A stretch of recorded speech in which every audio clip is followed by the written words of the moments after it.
Because I did look at Flurry's upgrades at one point. And if I had, like, it seems like you're just meant to, like, kind of like PoE. You pick a build and you stick with that build forever.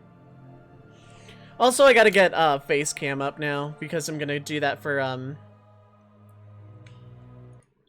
Yakuza.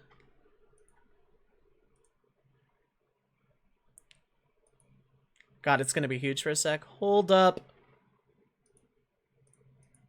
Yeah, I don't want it to be that huge. It doesn't need to be that big. Okay.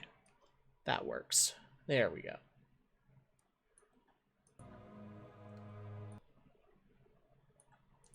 So, I'm gonna get my thoughts on this. Actually, it doesn't even need to be that big. I can... Whoops.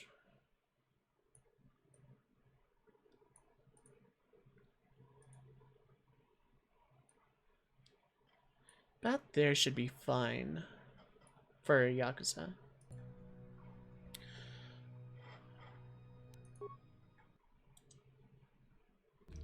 How many points were you just internally screaming at me, aside the stuff you already said?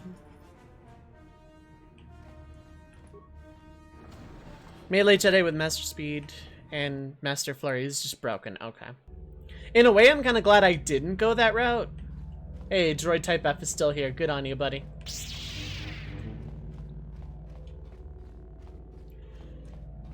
So, in the very early onset stages of this game, I was considering going Grey Jedi, but then, like, on a first playthrough, I wanted to make the choices I would have made. Oh, okay.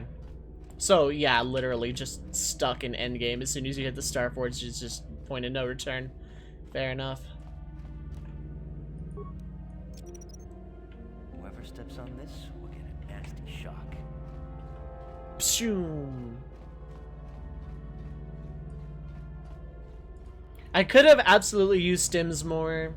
I could have used my shields more. I like never bothered. I always forgot I had either.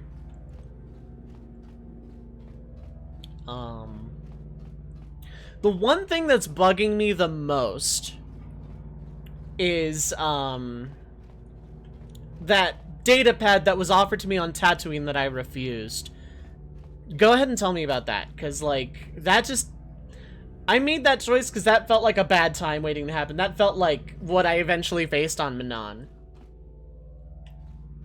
Like, that's the impression I got from that. It's like, God, this is going to be a bad time. Apparently not, but I'm very curious. Because it's like the one thing I'm like really sad I missed out on. It's like the one thing I'm like, God, if I could have it to do over. And I thought about reloading that, but it's like, no, I made my choice. Second biggest regret, ironically enough, is the tech issue that I, you know... It's mainly a dark side thing. Oh, okay.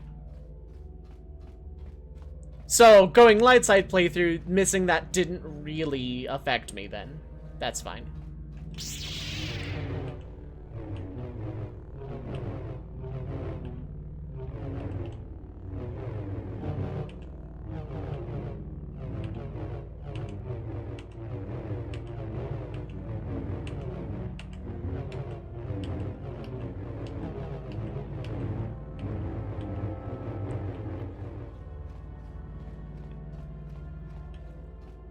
So then I regret missing out on that a lot less, and it's something I'm definitely going to do in a dark side playthrough. I missed a lot on Terrace. I know that. I probably missed some things on Dantooine. This game kind of really does a lot of things different than most other games I play, especially this genre.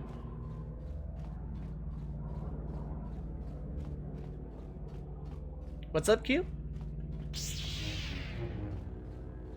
Yep, yeah. Aspects, yeah. Gigavolt will absolutely wreck your entire day, and they suck. That's just the thing. Gigavolt hits that hard. They just suck. There's nothing you're doing wrong or nothing you're being dumb about. They just suck. Casually, I actually try and run from them. Because if you run away and only one party member runs away, for example, you don't get a game over if the rest of the party dies. And when I see aspects, I either focus them hard or I run away. I don't know. I think Gigavolt is a counter, but I don't know to what exactly. But yeah, they just suck. That's the thing. Rages Rhinotaur and hope they hit Gout. Yeah. But then if the Rhinotaur Gigavolts, then the Aspic absorbs that, I think. I just hit it with everything you got. Hope that Blitzes and Sword Techs hit it.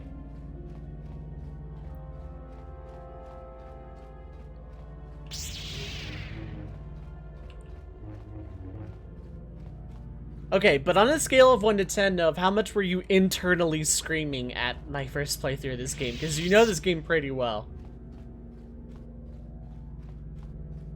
I know towards the end when I started streaming it, you were like, "Oh wow, I didn't know you could do that at a couple of parts." This game really did subvert a lot for me. It subverted a lot of expectations, and that's not a bad thing. The destruction of Terrace hit pretty hard. Well, not hit hard emotionally, but it's like, oh wow, that just happened.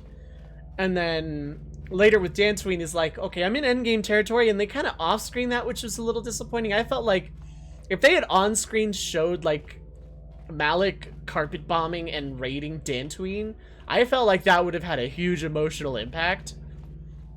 Because I kept going back there a lot, and there was, like, I spent a good amount of time on Dantooine. That felt like a good home once Terrace was gone. So to, like, that would have been a good 1-2 punch of just hitting you in the head, hitting you in the chest feels-wise. About a 5, dead skills, dissing 4 speed, and not using stims. Okay. Not as bad as I was expecting then. But, yeah.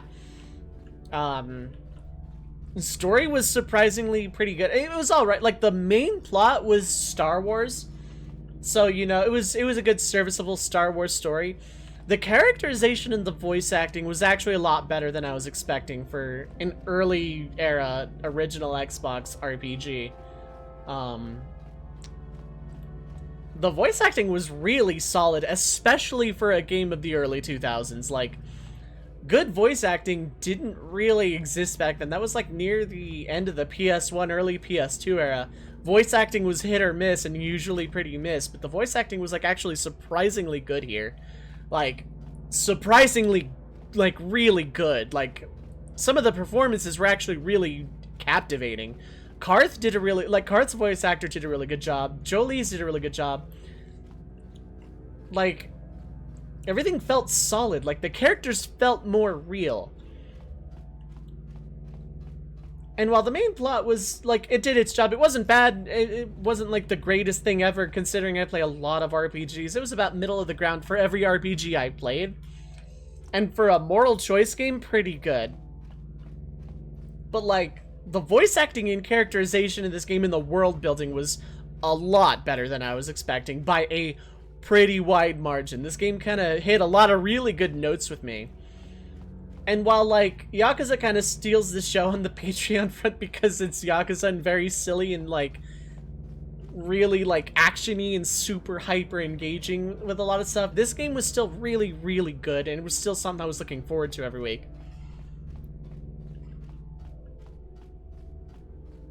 The trend stays... Okay, the characterization trend stays in KOTOR 2. Okay. Don't tell me too much about 2, because if that's your next game, I do want to go into that blind as well. And I'm gonna drill into your head one day to wait till I ask for help. One day I will get that through. They seem to counter magic with Gigavolt, they don't counter normal attacks. Okay, that makes sense. Because I always try and focus them down with Sword Tech and Aurabolt and stuff, and they always seem to wreck me for that, but if they're not, cool. I can move OBS back now to the proper place on my monitor. Because, like, I'm just giving final thoughts at this point. This game was actually really good. Top 10 tier easily. I don't know about top 5. I'd have to play it a few more times. I'd have to see Darkside to see if this game makes top 5.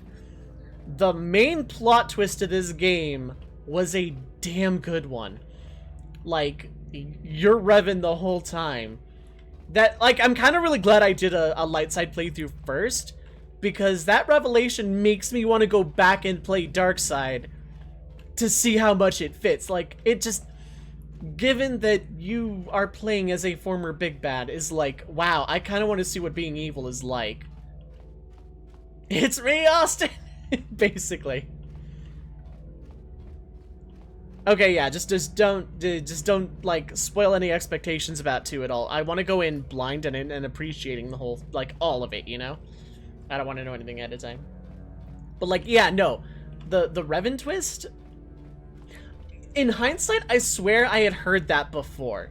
Like, I swear I knew that going in somewhere, but when it happened, I was still caught by surprise. Like, oh wow, that's a thing. Like, it felt familiar, but like, I don't remember being told that. It felt like, it didn't feel obvious at all. Like, the game definitely did a good job of foreshadowing it, but it didn't feel obvious in hindsight, which is how you do a plot twist. If your plot twists are like, oh yeah, I can see that, then then there's not a lot of impact. Nice, Miho. I did not expect that, because, yeah, no, I didn't expect that. Good job. Good on you. Saved. Hooray.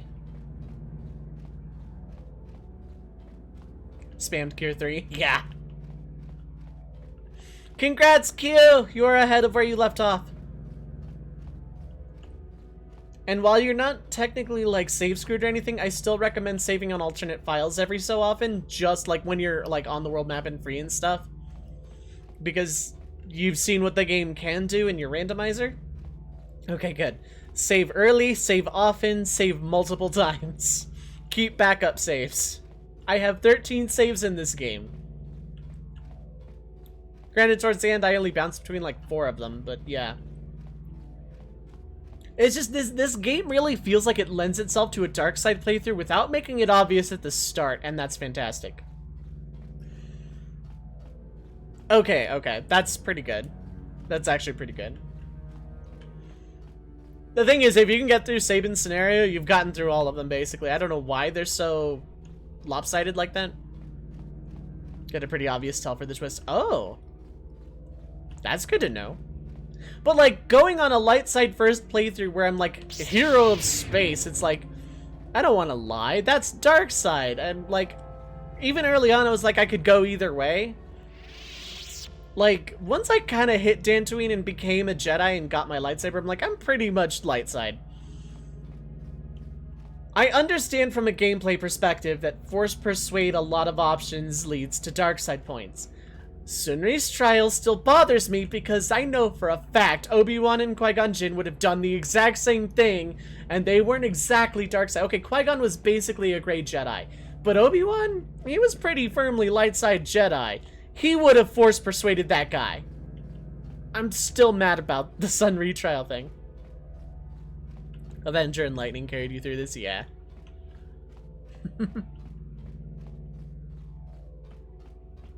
Basically.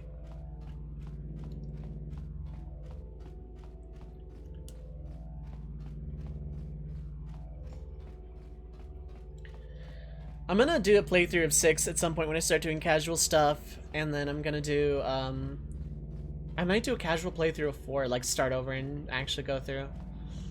Because, like, I kind of miss both games. I haven't played 6 casually in years. Yeah, I'm considering what happened with Bastila and considering what happened with a lot of points in the game, I'm not surprised. I could have easily killed Juhani back there. I realized that not long after getting her in my party, but, like, one thing about me in RPGs with optional party members, I want all of them. I want a full roster at any given time.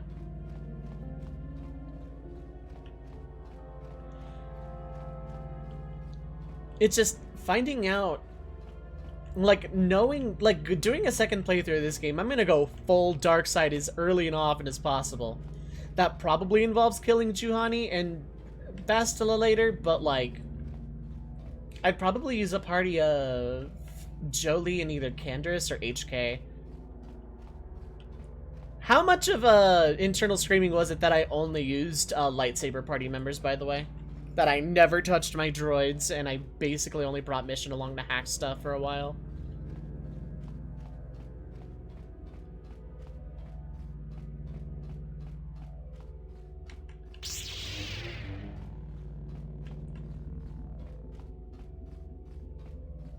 HK is theoretically optional too, isn't he? How many of my party members are actually optional?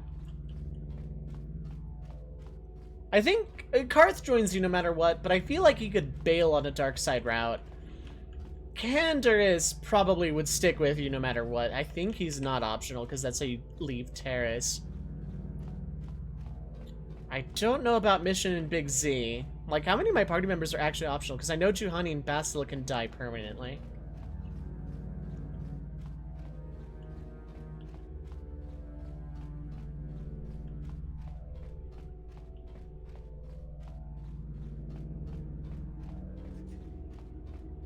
Hello, droid type F guy. You are my buddy.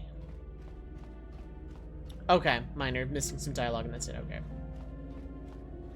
This is one of those rare morality system games where being evil kind of actually makes a lot of sense and seems just as lucrative as not. And I love these types of games for giving you the option.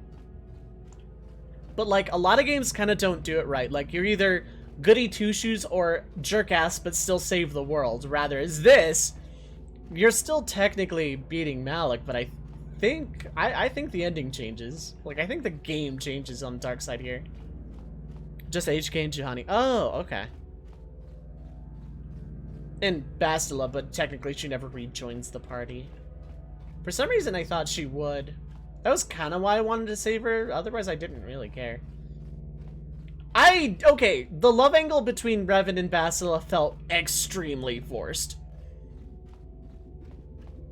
Like, I'm pretty sure when that stuff was going down while it was happening, people could hear my absolute disdain for that plot point. And I didn't say anything about it then, but I'm saying it now. I did not like the love angle at all.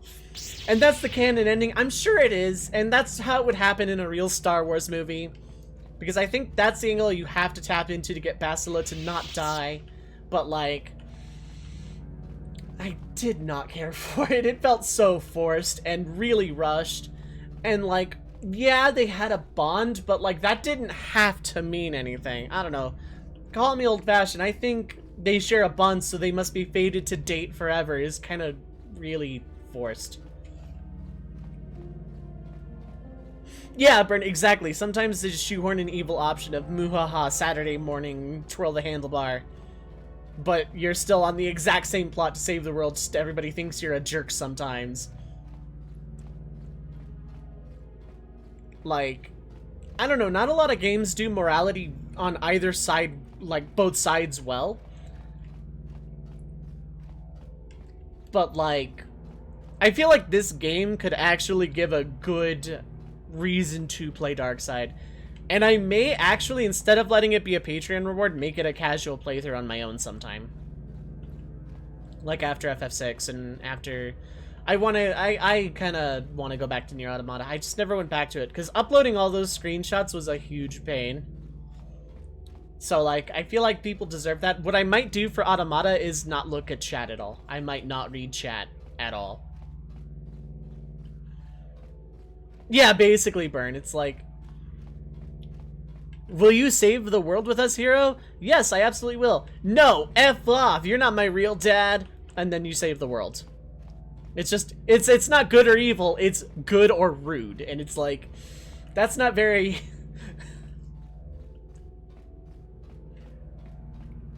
Pick a single character now. Wait, what?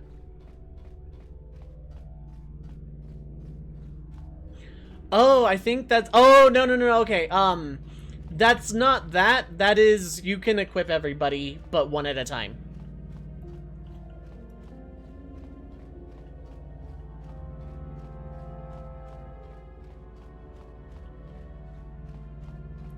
There are two ways to handle what you're about to do, and I'm not going to tell you either of them. I wish you the best of luck. Oh, and don't feel bad if this part is difficult at first. Because, my first playthrough, this took me a lot of tries, where you're at.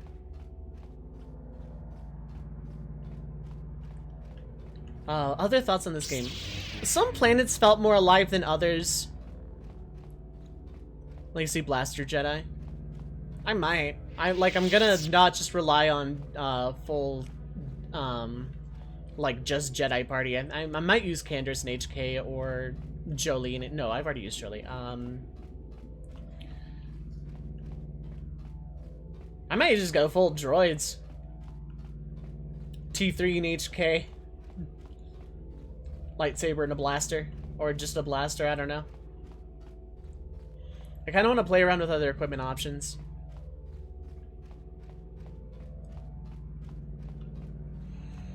Yeah, no, the game is really solid. This is a top 10 tier game.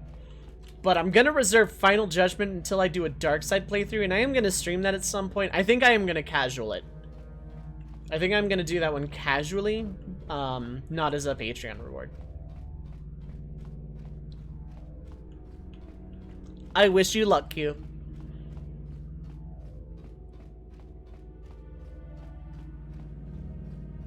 More of a melee build than a force build. Blaster Jedi with good force powers, yeah. So, like... we're gonna see my powers. I can't go into the menu, can I?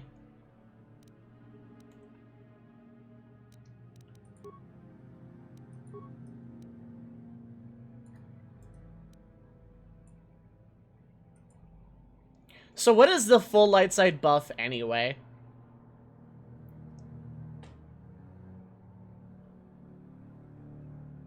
Does it just, like, buff all of my light side powers?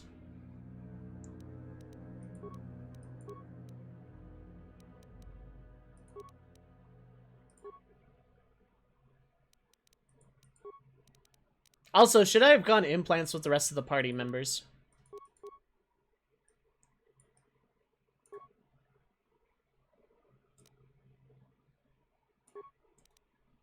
God, this robe looks so awful. I really wish I could raise the hood. I would love a modded version of this where you could raise the hood of this. Like, just that would be, like, one major thing I would mod, because with the hood up, it would look really cool.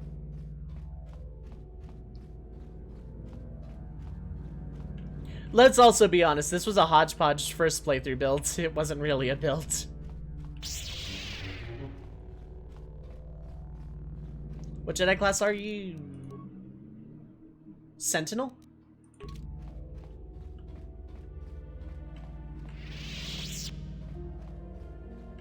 And if I'm gonna be honest, I think I picked it for the lightsaber color. As horrible as that sounds, and it sounded middle, like jack of all trades kind of thing. Constitution +3.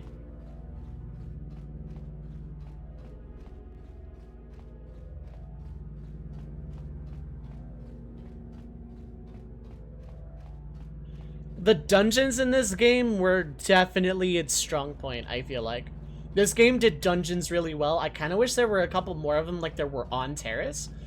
Because the first time I went into those sewers and saw just how expansive dungeons were, it just, I lit up. It was like, there's a lot to do in the actual meat and bones of this game when you're not just like an open field slaughtering critters or in cities talking to people. There's actually substance. There's meat on these bones, and it is tender and juicy. Like, the dungeons in this game it started strong, and there were a couple I kind of wish were better, but like, they didn't exactly get that much weaker. The Sith Enclave on Manon, for example, was a really fun dungeon. The dungeons in this game were done very well. A lot of stuff in this game was done very well. I just have to see a Dark Side playthrough to see where I place this game fully. Readiness Strength +3, which is probably what I should have done. And Consular's Charisma +3. Oh, okay. So I picked the worst one for the one I was going for. Okay. Guardian would have been better for how I fought. Consular would have been better for the characterization I was going for. Which kind of fell apart after the Revan twist.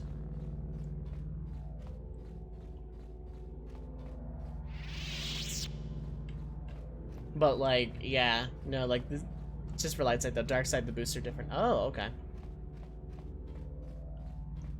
I am gonna come back to this game, Dark Side playthrough, casually on my own time one of these days. Soon TM. I'm not saying, I don't know when. I can't say when. Because the first casual thing I want to do is gonna be FF6. And that's gonna also start soon TM when I finish recording Tactics. I'm about halfway through Chapter 4 at this rate. Like, I'm recording me is on Fort Besala, so...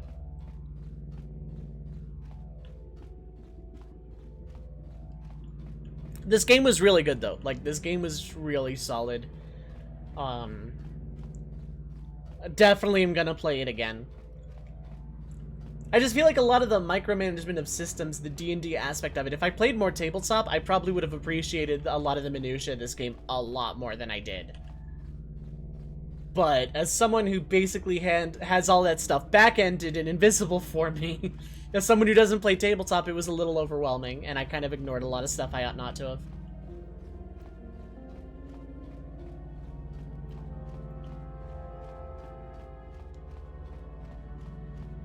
But yeah. Overall, extremely solid game. We'll come back to this someday. And I'm going to take a